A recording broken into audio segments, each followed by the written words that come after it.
बिस्मिल्लाहिर्रहमानिर्रहीम अस्सलाम वालेकुम मोअज़्ज़िज़ नाज़रीन। मैं हूँ आपका होस्ट खालिद बिलाल। तुसां सारा फेसबुक ते यूट्यूब चैनल जदीद सोलर सिस्टम।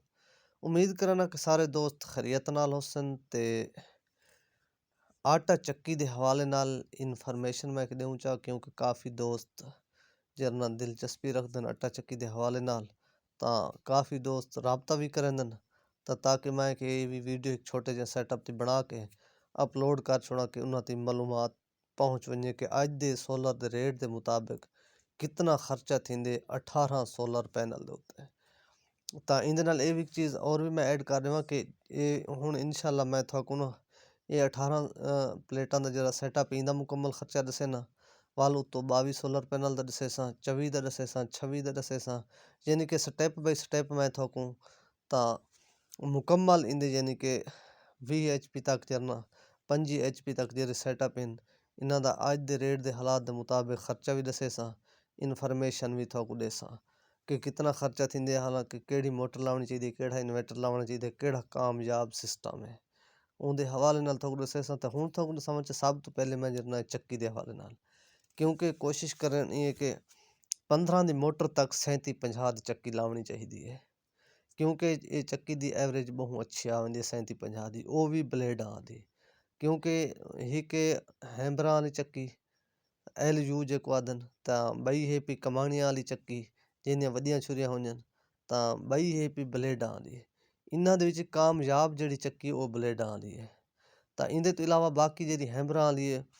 वो भी कुछ गुजारा करैंदी है लेकिन अगर थोड़े सोलर पैनल होवन तां वो कमाणे वाली जिहड़ी चक्की है वो आटा ज़्यादा सड़ेंदी है तां एवरेज भी अच्छी नहीं देंदी। अगर वो लावना होवे तां कम से कम 30 पैनल तो उत्ते वंज के 30 पैनल तो उत्ता लावना चाहिए तले नहीं लावना चाहिए वो आटा ज़्यादा सड़ेंदी जिहड़ी कि तस्वीर भी तुसां जिहदी देखदे पए क्योंकि इंदे जेह्ड़े ना ये छुरियां होंदियां वड्डियां तां आटे को ज़्यादा घुमेंदियां तां अगर पिछों प्लेटां कम होवन तां पिछे आटा ज़्यादा सड़ वेंदे तां ई वजह ते छुरियां वाली इंदे ते कामयाब है। दूजे नंबर ते हैमरां वाली तीजे नंबर ते ये वाली चक्की आंदी है तां हुण तां कुछ समझा कि जिहड़ी 37-50 दी चक्की इस टाइम सारी लईए दे विच पॉपुलर और उमर नेशनल दी सारे कोल चलदी पई है या जिहड़ी अस लैने उनकी कीमत है पई 85,000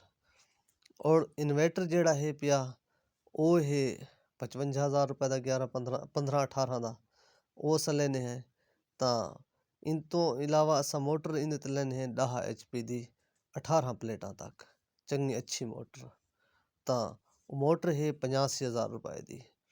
चंगी अच्छी वलेती जैनवन बिल्कुल ही नवीं दे कंडीशन दे बराबर दी मोटर हो सी और इंदे तो इलावा 18 जेरे पैनल हैं पाए इस टाइम जी वार्ड की पोजीशन है पई वो है 51.5 रुपए वार्ड ये अस कनेडियन दा पैनल विच लेंदे पे हैं क्योंकि कनेडियन दा या लॉन्जी हाइमो 5 दा या जिनको पी टाइप दा इन्हां दा कोई रिजल्ट दे विच खास फर्क कोई नहीं तां असां ई वजह ते भी पैसे कम से कम सैटअप दे बनन तां 51.5 रुपए वार्ड है पिया वो तकरीबन मैक्सिमम 28,000 कुछ 100 दा पैनल बनदे तां जेरे पैनल इन पे तकरीबन इन्हां 18 पैनलों के जेह्ड़े पैसे बनदे वो 5,05,000 रुपए तां इंदे तो इलावा बाकी है जेह्ड़ा छाना वो तुसां अगर यू करेसो तां वो 90,000 रुपए दा क्योंकि इंदा कोई मुख्तलिफ लोग सारे को दोस्त पुछते पौंदन कि साइज़ दी असें पैमाइश तो कोई नहीं की तकरीबन गालिबन 4.5 फुट दा होंदे तां बाकी छाने दे उत्ते मोटर 3 दी भी लग वेंदी है 2 दी भी लग वेंदी है तां इंदे तो इलावा बाकी हुण तक इन्हां दे टोटल खर्चा दसावां चा के इवें समझ मोटर ते इन्वर्टर ते प्लेटां इन्हां दा भी त्रै अलग दसाऊं चा वाला 85,000 दी चक्की दी तो कीमत दसाई मी ते टोटल सैटअप दे पैसे वन बनसन 6,45,000 रुपया तां ये भी मैं दसावां चा क्योंकि चक्की जै दोस्त दी ना होवे तां वो विच ऐड कर सकदे 85,000 रुपया तां बाकी जिहड़ी पुली है पई 12 दी पुली 4,000 दी आंदी है उहदे नाल तार केबल नाल इंदे ते तकरीबन 20,000 रुपया बिया खर्चा थी वेंदे ब्रेकर थी गया तार केबल अगर प्लेटां बिल्कुल उत्ते लावणियां होवन तां पिछे थोड़ा थींदे अगर थोड़ा फासला हो तो तकरीबन 15 तो 20,000 रुपया बाए समान दा खर्चा थी वेंदे तां क्योंकि वाला ये भी तो दसावां चा फिक्सिंग वाले जेह्ड़े फ्रेम हैं पाए वो एक फ्रेम 6500 रुपए दे अगर फ्रेम फिक्सिंग आला लेस होता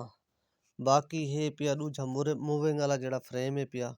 ਉਹ ਇਵੇਂ ਸਮਝ 12 ਪਲੇਟਾਂ ਦਾ ਫਰੇਮ 1,25,000 ਦਾ ਸਾਰੇ ਕੋਲੋਂ ਬਣਦੇ। ਉਹਦੇ ਨਾਲ ਤਾਂ ਪਿੱਛੇ ਖਰਚਾ ਵੱਧ ਸੀ ਵੈਂਦਾ ਤੇ ਲੇਕਿਨ ਇਹ ਐਸਟੀਮੇਟ ਹੈ ਪਿਆ 18 ਸੋਲਰ ਪੈਨਲ ਦਾ। ਤਾਂ ਬਾਕੀ ਇਹਦੇ ਤੋਂ ਇਲਾਵਾ ਅਗਲਾ ਵੀ ਜਿਹੜਾ ਸਿਸਟਮ ਇਵੇਂ ਸਮਝ ਇਨशाला ਤੁਹਾਨੂੰ ਦੱਸੇसूं ਉਹ ਦੱਸੇसूं 22 ਸੋਲਰ पैनल ਦਾ।